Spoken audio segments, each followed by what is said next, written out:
తాడేపల్లిలో నిర్మాణంలో ఉన్న వైసీపీ ఆఫీసును కూల్చేయడంపై మాజీ మంత్రి కాకాణి గోవర్ధన్ రెడ్డి మండిపడ్డారు. ఇన్నాళ్లు వైసీపీ కార్యకర్తలు, నేతలను టార్గెట్ చేసిన కూటమి ప్రభుత్వం ఇక మీదట వైసీపీ ఆస్తులే లక్ష్యంగా పనిచేస్తామని సంకేతాలిచ్చినట్టుగా ఉందన్నారు కాకాణి.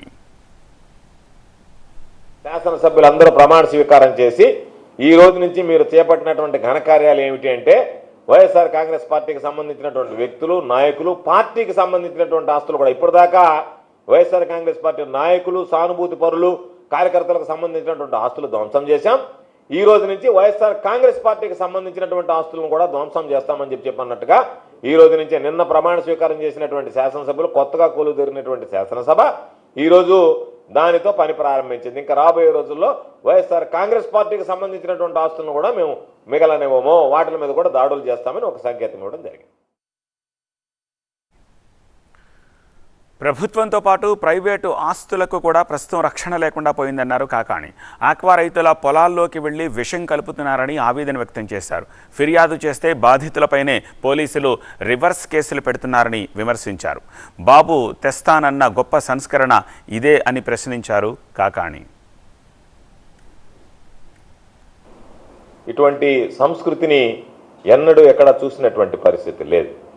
వ్యక్తులను గాయపరచడం, వాళ్ళ ఆస్తులను విధ్వంసం చేయడం, వాటిని తగులు పెట్టడం, పొలాల్లోకి వెళ్ళి చేలల్లో విషం కలపడం, పంటల్లో విషం కలపడం, నీళ్లలో అక్వా కుంటలకు సంబంధించి ఈరోజు ఒకసారి చూస్తే దానితో పాటు పాపం చంద్రబాబు నాయుడు గారు చెప్తుంటారు కేస్ స్టడీ అంటుంటాడు మాట్లాడితే ప్రతిదానికి. ఇది చంద్రబాబు నాయుడు చేయాల్సినటువంటి కేస్ స్టడీ ఏంటంటే, నీకు అధికారం ఇస్తే మీ వాళ్ళు క్షేత్రస్థాయిలో ఎటువంటి పనులకు పాల్పడుతున్నారనేటువంటి దానికి ఇది ఒక కేస్ స్టడీ. తెలుగుదేశం ఒక కొత్త విధానాన్ని చంద్రబాబు నాయుడు చెప్తుంటాడు, నా పరిపాలనలో సంస్కరణలు తీసుకొస్తాను, మార్పులు తీసుకొస్తానని ఒక కొత్త సంస్కరణ తీసుకొచ్చాడు. అది ఏమిటి అంటే, తెలుగుదేశం పార్టీ వాళ్ళు వెళ్ళి మీరు వైఎస్ఆర్ కాంగ్రెస్ పార్టీ ఆస్తుల మీద దాడి చేయండి, నష్టపరచండి, గాయపరచండి, తగులు పెట్టండి. ఏదైనా గుర్తు తెలియకపోతే ఆ కేసు కొట్టేస్తారు. ఎవరైనా గుర్తించి నేరుగా తీసుకువెళ్ళినటువంటి వాళ్ళ మీద ఎఫ్ఐఆర్లు నమోదు చేస్తారు. నమోదు చేసినటువంటి ఎఫ్ఐఆర్లని రాబోయేటువంటి రోజుల్లో వాటిని రెఫర్ చేస్తాం, తొలగించేస్తాం. కాబట్టి మీరు ఏం భయపడాల్సినటువంటి పని లేదు. యథేచ్ఛగా దాడులు చేయండి.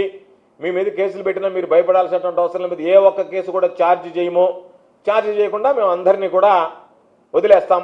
కాబట్టి మీకు ఏమి ఇబ్బంది లేదు. కాబట్టి మీరు ధైర్యంగా పోయి దాడులు చేయండి అనేటువంటి దాన్ని